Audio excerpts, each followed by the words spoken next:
তো গাইজ চলো আগে ভিডিওটা দেখি, তারপর দুষ্টু পোলাপানদের করা মজার মজার কমেন্টগুলো পড়বো এবং রিয়াকশন দেব। So let's start. জান পুঁইশাক কাটতেছ কি ছোট মাছ দিয়ে রান্না করবো নাকি?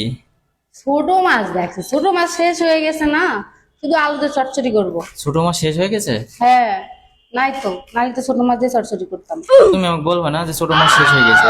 আমার মনে না হয়, বাসায় এসে মানে ফ্রিজ থেকে বের করতে যে দেখতেছি যে নাই, খুঁজে পাচ্ছি না, তার মানে শেষ হয়ে গেছে। তাহলে না, আলু দিয়ে সরসরি করো। আলু দিয়ে চটচড়ি করে ভালো লাগবে না, মজা করে রান্না করবেন, সমস্যা নেই। আচ্ছা ঠিক আছে।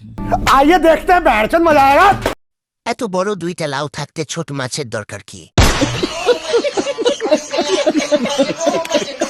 জাম্বুরা দুইটা অতিরিক্ত হাতের চাপে একদম লুজ হয়ে গেছে।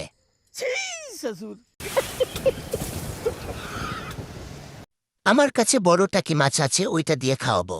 सब क्या देखना पड़ रहा है। अच्छा है मैं अंधा हूँ।